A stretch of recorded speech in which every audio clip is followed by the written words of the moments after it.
Hello, welcome back to another video. Today we're going to take a look at the art scans for G.I. Joe issue 2, Skybound's next issue in the G.I. Joe ongoing series. And, last issue, for issue 1, we looked at the art scans, Tom Reilly's art. And I thought that was kind of fun and like a unique way to review and talk about the issue. It kind of combines my love of the original comic art as well as the story elements themselves. It'll be the full full review of the issue, full spoilers. So if you haven't read it, I would not watch this, or if you don't care, whatever, that's fine. Just be warned that there will be story specific things that we talk about. So the issue starts off directly. A continuation from the cliffhanger from issue 1.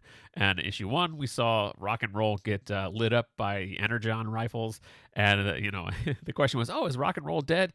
Yeah, he's totally dead, and we get that answer right away in the first page. You see CoverGirl reacting to rock and roll getting shot, and then that second panel you see his smoldering body, which is pretty gruesome. But also pretty definitive in my mind. From there, it's confirmed later in the issue, but from here, yeah, that dude is dead. And I like that they did this. Now, and I can say that as somebody who was not really a huge rock and roll fan. Not that I was against him previously going into prior to the Duke miniseries. Rock and roll was kind of he's fun, he was there, but not really a favorite. So.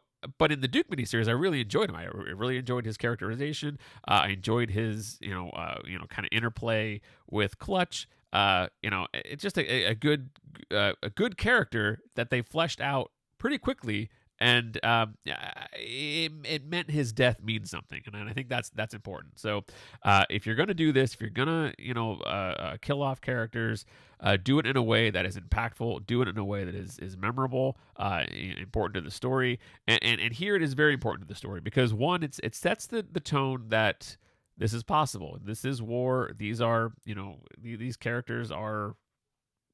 They're not robots. They're not like Transformers. Transformers, you can kill off characters and easily kind of bring them back should you need to repair them.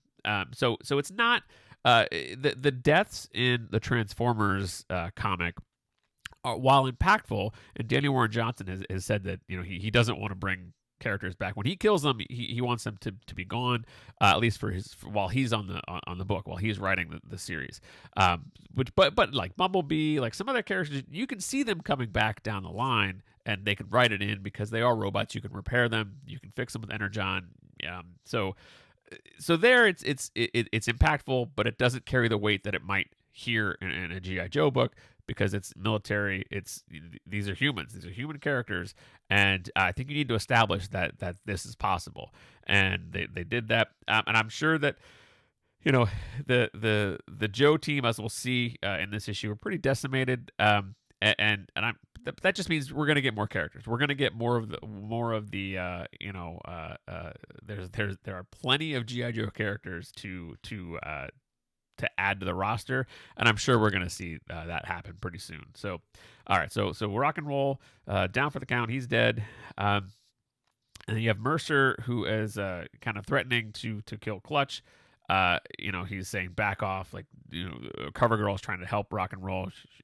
Mercer says stop, don't do that, even though he's dead, so it wouldn't have mattered anyway. And then you see this gunfire come in, and our action hero Duke, you turn to page 2, and you see that Duke on the Fang just like lighten up everybody, and he's basically he's commanding his team to get down because he's firing at all the Cobra troops that are in there. And I love this splash. This splash is so damn good. I love how Tom draws the speed lines of the helicopter, the Fang, moving forward, obviously, but also the scribble lines in the propeller of the Fang to kind of show the turning of the propeller, and I think that's a good way to show that. You get that action shot of Duke. I love the blast effects too. Tom's, and this is like his style of doing that kind of like gunfire thing, but I love those. You get them kind of coming in as the Fang is flying in. Yeah, that's just like that's a really good looking splash page. But And then the next page, this is a good character moment with Mercer, because Mercer has a history with Duke. He's seen what Duke is capable of. Mercer was there with Destro when they kind of left him for dead against the mono and mono versus the Bat in the end of the Duke miniseries, and so Mercer has seen this multiple times now. Like, this guy won't die, and this guy is annoying. He's a thorn on our sides, and this guy sucks. So it's Mercer saying, I hate this guy. So then they light up the Fang with the Energon rifles, and this is really, really fun page, because then Clutch is saying, like, what are you doing now? as the Fang is exploding, and you get this awesome action panel of Duke jumping out from the exploding. I mean, that's like 80s action hero, right? Like, the explosion, he's jumping toward Mercer. You get Mercer kind of backing up there. That's a great page, and I love that the reflection of, again, Tom Reilly. We've talked about it before. He does that a lot. He'll utilize reflective surfaces to kind of help tell a story, and you see, it could be a panel of it could be anything. It could be a panel of the helicopter. It could be a panel of whatever. But you see, you see Mercer's reaction. Yes, he has the visor on. Yes, he has the helmet on. But it's Mercer seeing what is happening in front of him, and seeing the reflection of the Fang kind of blowing up, and then Duke getting ready to jump out there. So that's just wonderful storytelling that I love from Tom. So then we cut to page 3, and it's another example of things that can be done digitally. Tom will lean into and do, but you see, I love that it carries the action. The impact of Duke hitting Mercer is seen in the hologram from Cobra Commander's wrist. So I like that it kind of transitions the scene, kind of the scene from the action to the scene where the Cobra Commander and Destro are seamlessly, and it's just like you can kind of see that cut. If it was a movie, you can see that happen, and that's really cool. And you see Cobra Commander is like, all right, well, this guy, I really still like this guy, still impressed by this Duke character. But you see them with in the final page, the whole background in that middle panel is filled in with more Bat Troopers. So you kind of see the varied bats that are drawn here, and then they just kind of repeat that in the rest of the panel to fill out the ranks. But yeah, so Cobra Commander saying, hey, whatever, let's go to phase 2 of this operation, and they send in the reserves. It cuts back to the action with Duke fighting Mercer, and Duke has the realization that this guy is Mercer. He's Destro's head of security. He's encountered him before. They met all the way back in Duke issue 1, Mercer and Duke, when Mercer threw Duke out of Mars Industry as he was in there snooping.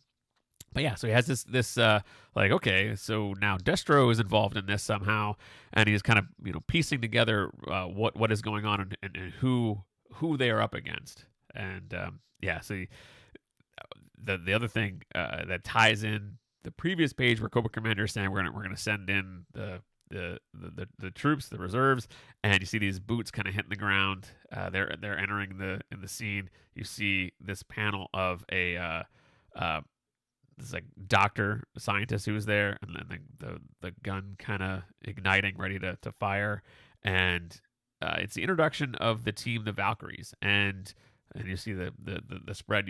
Mercer explains what their role is, and their role is to essentially they are there to tie up any loose ends from a battle, and they are there to eliminate any of the wounded. They talk about how Valkyries on the battlefield will send the soldiers to Valhalla, and that's where the Valkyrie name comes from, and that's what their role is. It's a unit of female Cobra troopers, and this was I'm pretty sure they're new to the story, new to the comic, but Hasbro did a Valkyrie classified series think it was a 2-pack, and Joshua Williamson, the writer of the comic, is a big fan of the Classified series toys. So he essentially took the cue from Hasbro and had that released and said, okay, now I'm gonna work them into the story. So it's just kind of, again, this synergy type. You get the toys, you got the comic, and it just all ties together. And he took this opportunity to work this new faction, the Valkyries, into the comic, which is pretty cool. So they're there. They start killing off any of the wounded like Viper troopers that are there. They're the scientists that are a liability. They want them eliminated. They and they're killing anybody who is they're mopping up anybody who is still alive on the battlefield, killing them all. So yeah. And this double page spread, that top panel is gorgeous. I mean, the eyes of the Valkyrie are so striking. That one, especially on the right there, incredibly striking. That's really cool. And then we also get confirmation in this double page spread that Stalker is still alive, which is kind of what I thought from the when you saw you never really saw that. He was in an explosion in the first issue, but it wasn't necessarily definitive, like Stalker's dead. So I kind of thought Stalker would be alive and Rock and Roll was dead, and that's the case. So Stalker's still alive, not in good shape. He's in rough shape here, but he is alive, and they are going to the Valkyrie's they're about to kill Stalker, and then you get this awesome Baroness in action shot. She comes in and kicks the Valkyrie in the head. I love Tom's use of speed lines. So it's like the speed lines are limited to, not limited to, but they're focused on the leg. So it's just the action of the leg is kicking, and that's great. I love when Tom does the speed line stuff, and it's a great page of Baroness kicking ass. Like she's got firing behind her, stabbing the from the other hand. Like that's great action right there. And so Mercer kind of casts aside Duke, and then they kind of regroup and they say like, hey, we gotta we gotta get out of here. Duke and Baroness are kind of on the same page, saying like, look, we still have a mission. We still have to focus on this shard of Cybertron. We gotta whatever it is. They don't know it's Cybertron, but we have a mission to take care of it. And Cover Girl's kind of like, look, we're down. We got to get Stalker. We got to get out of here. So there's this kind of differing, differing thoughts of what they should be doing in the moment. And Baroness and Duke on the same page. So you see the shot of this gun being picked up, and it's Clutch. Clutch is like, well, all right, well, let's turn their weapons back on them. You killed my buddy. Like, it's time to see how you like it, see how it feels. And again, I love this version of Cobra Commander. Cobra Commander, in the cartoon, like, he was just like this weasel, like, just kind of like, I mean, I always liked Destro more than Cobra Commander because I just thought Cobra Commander was just like annoying. But here, like, this guy's scary. Like, this version of Cobra Commander is calculated. He is on point. Like, he has a plan, and I love seeing it. And his backup plan was, if these guns fall into the enemy hands, like, there's a fail safe, and he activates this like kind of like kill switch, and they explode. So that's what you see happening here.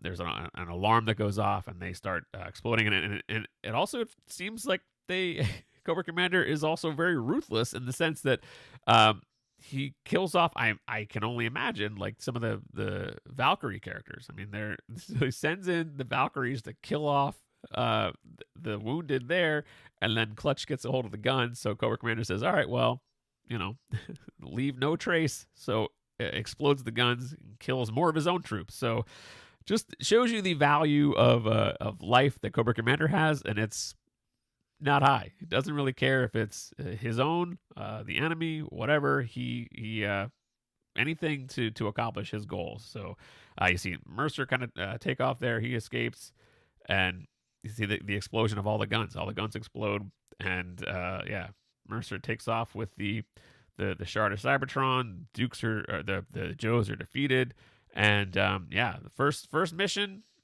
absolute failure. Um, they talk about that soon. We'll get to that in a couple pages here. But this next page, I love this page. It's a silent page. There's no dialogue on here, but it's an aftermath of the battle. The kind of the dust is settling, and you get this beat the crap Duke rising out of the rubble. And again, it just shows you it's representative of the resilience of Duke, the determination of Duke, and yeah, it's a great character moment in the sense that you can see him like Duke is pissed, like he has the willpower to get out of there, but he's not happy. So I love this page, and I love how it. And then we talked about it before that sometimes Tom has light on background. Sometimes he lets the figures do the storytelling, and here it's the destruction, the left behind of the battle, and he just there's more rendered detail on this page and of all in the rubble, and it's good. It's again it's a smart choice to you're gonna have a page with no dialogue. Let the art tell all the story that you need to see, and it's done here. You see the rubble. You see Duke kind of climbing out of there. You see the helicopter taking off. That's the Cobra getting away with the Duke realizing the mission is a complete failure, and you see him kind of reflecting in that last panel, and he's pissed, not happy. Then you cut back to them back at the pit, and Hawk is talking to the team, and it's confirming the fact that they are in rough shape. Rock and Roll dead, Stalker, severely wounded, Cover Girl covered with burns, and Clutch is missing in action. And there's a shot there of Clutch's outfit. So as soon as you kind of see his clothes, it's like, all right, well, if he's missing in action, there was nothing to confirm that he actually died. So like Clutch. Gotta be somewhere, right? But yeah, it's just a good page to show that the Joes are in rough shape, and their backs are against the wall. Their numbers are depleted. So again, confirmation that we're gonna get more team members.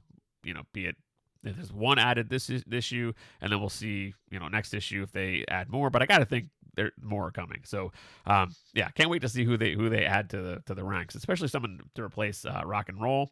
So we'll see who they add. After being decimated here. So Hawk continues to see Hawk talking to the troops, and Duke kind of he's telling Hawk like, hey, I know this guy, the guy I was fighting, Mercer. Like he doesn't know his name's Mercer. He just knows that he's he's Destro's head of security. So whoever this Cobra is, whoever that organization is, Destro is involved. Mars Industry is involved. So he's kind of piecing together and letting Hawk know what was going on.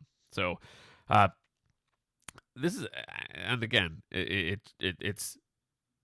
I love this version of Baroness. I love the Duke Baroness, interaction, their relationship, and Duke is pretty much saying like, we got to go, like let's go now. We got to go figure out what's going on with Mars Industry, and Hawk is like, take it easy, man. We just got our asses kicked. So we got to like regroup. We got to make sure we do things by the book. We got to make sure that we're not just kind of completely reactionary. We need to kind of formulate a plan. We can't just go in and attack Mars Industry.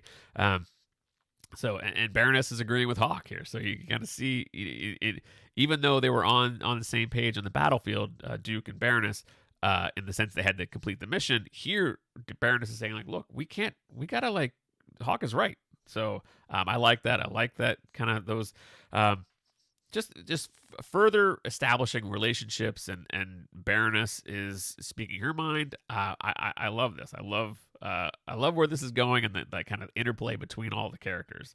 And after Duke just being told that Baroness kind of siding with Hawk, he's pissed off. He wants to do something, and then in comes this new character, Risk, and so Duke is again, he's pissed off. He feels like it's like him against everybody because it's shown that Hawk is bringing in a member to the team, even though Duke is the leader of the team, and that pisses off Duke. So you get this really great page of the introduction of Risk officially kind of confirmed joining the team. We saw his cameo in the issue 1. Kind of establishes who he is. He's got good hand-to-hand combat skills, and then here he kind of officially joins the team.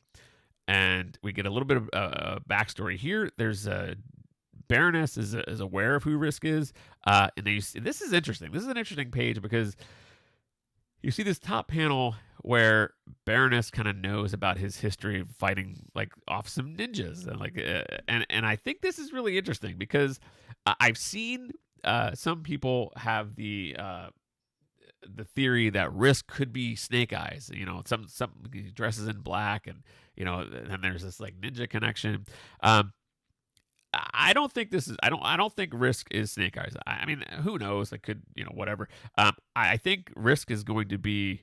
I think eventually, somehow, Risk will connect to Snake Eyes and bring Snake Eyes into the team in the story, whenever that is. But let me say this though too, because there's a lot of people that have, I've talked to friends that have read the series, and they want Snake Eyes sooner rather than later. And I say the same thing that I've said with Megatron and the Transformers side of things. Same thing here with Snake Eyes. I don't really want to see Snake Eyes right away. I love Snake Eyes, but as soon as Snake Eyes arrives in the story, it's going to be about him, and because he's a fan favorite character, which I totally understand. But in the same sense that what the Duke miniseries did for the character of Duke made him interesting, made me care about him. I want to see that with other characters. I'm sure there's more story that can be told with Stalker, Baroness, even CoverGirl, and then whoever they bring in on the team. I just feel like there's an opportunity to keep that momentum of building up the individual characters and making us care about them, and then bringing in the character that we know we're gonna love. So I think it'll take some investing in time to get there, but I think we eventually will. But I think the ride will be worth it before they bring in Snake Eyes. We've seen the Arashikage. We know that we saw that in the Scarlet miniseries. That's still fairly separate. None of that's been mentioned here. The only connection to the events of Scarlet is Stalker. So that will come into play eventually. I just feel like that we're getting hints of it here with Risk's backstory. So we'll see. And the theory could be right. Risk could be Snake Eyes. Something will happen to Risk in the battlefield eventually and turn him into Snake Eyes. But I feel like that would probably, I don't know. I feel like it would be a waste of this character. I think there's potential in having a new character added to the Joe roster.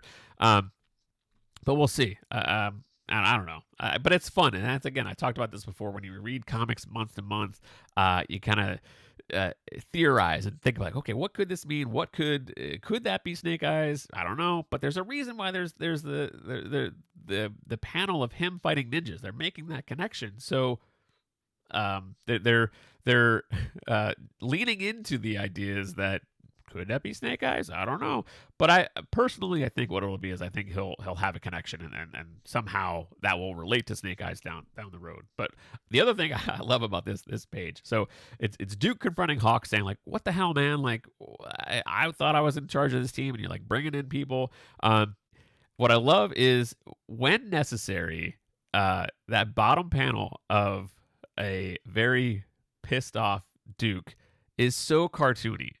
It's very over exaggerated, that like this jawline, that chin, like he's just it's very cartoony, and I think it works here because Risk in this moment calls rock and roll heavy metal, but it's like clearly the wrong name, and that just pisses off Duke. And then you get this next page of Duke just punching Risk right in the face, and it's speaking to Duke's mentality. He's very volatile right now.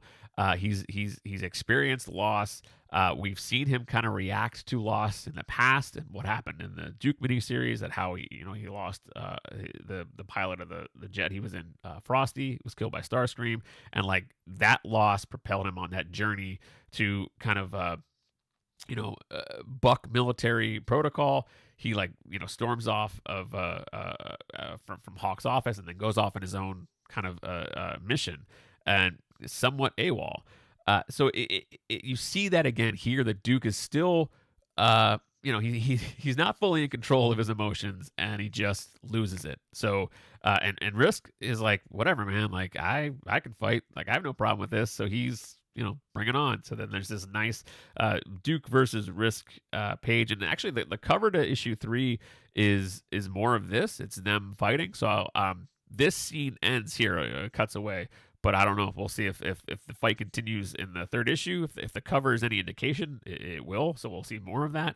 But yeah, this is I love this page.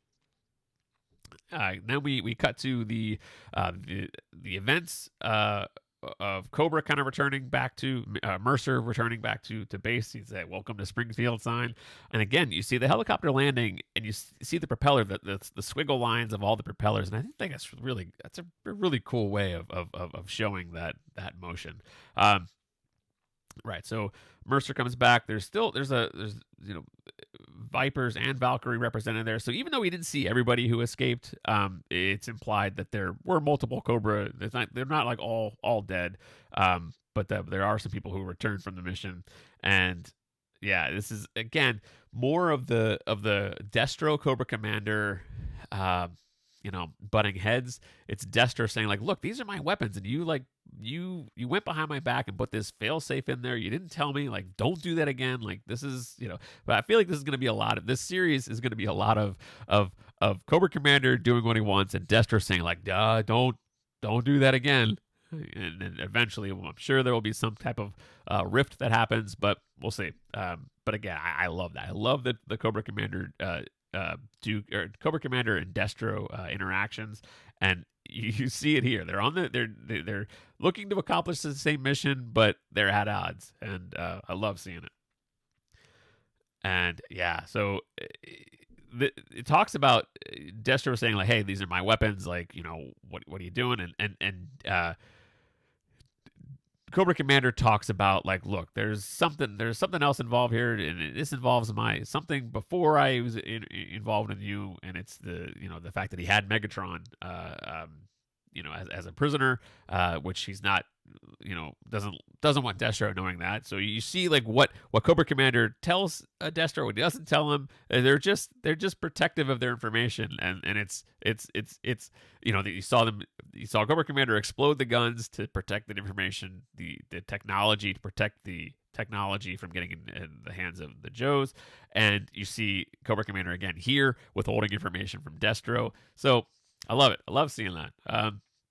And again, so this killer panel of Destro or a Cobra Commander framed by Megatron. That's when Cobra Commander had him imprisoned in the miniseries, the Cobra Commander miniseries.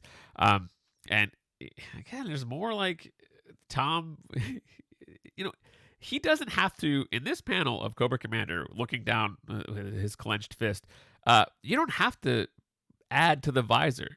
But he does. He's like, look, if his helmet is shiny or reflective, and he's looking down, you would see a reflection of his fist, and he does that. And I love when he does it. I've talked about it multiple times now, but it's something that he does frequently, and I love it every time I see it. So, so they talk about here, the next step is to phase 2 of their plan. They got this chunk of this alien technology, which they're still not really sure. Destro's not really sure what it is, but Cobra Commander knows like there's something tied to this, the robots. So the next phase is the next page you see is a brainwave scanner. So we've seen the brainwave scanner before, and then there's the introduction of Dr. Venom, a character that's been around forever. Like he was introduced like early on in the Marvel run. But yeah, he was the inventor of the brainwave scanner, so he's connected to the story that way. love that they're introducing the brainwave scanner here, just to see how that ties into. They're gonna maybe have it be fueled by Energon. Like, who knows? Who knows where they're going with it? But it's definitely fun to see. And so while Destro is talking to Cobra Commander about, hey, well, I know the teams will send, they want to send a team to get the brainwave scanner, and they want to send a team to get Dr. Venom. They want to get a hold of kidnap him or get a hold of him. So in the background, you see this Viper kind of walking around, kind of like, hey, you see he's clearly listening to what Destro is saying. He kind of walks off there, walking down a hallway, takes the helmet off, and it's our boy Clutch. He is behind enemy lines. He's there with Cobra, and again, that's just classic G.I. Joe kind of, undercover, I love seeing that. It's a great way to end this issue. It's a great way to kind of, confirm that Clutch is alive, which, I kind of just had a feeling. I was like, they're not gonna kill Clutch too. Like, no, you can't do that. So, but I love this. This will further develop Clutch's character, and Clutch has been a bright spot in a kind of character that. A lot of the early characters, the ones that were introduced early on in the toy line, like Clutch, Rock and Roll, like they were never really, their toys weren't that. Their initial toys were like green suit kind of grunt characters. They never really attracted me from a toy standpoint. So I never really connected to them from the cartoon or anything like that, because they weren't. I didn't like them as the toys. So. That was if I liked playing with the toy, then the character was cool in the cartoon. That was the way I attached to those characters. And so Clutch, Rock and Roll never really happened that way. But I love the characterization of Clutch so far in this series. So to see him kind of, he's laid back, this laid back character, and to see him as the one who is behind enemy lines, that's really cool. So, loved this issue. Loved, again,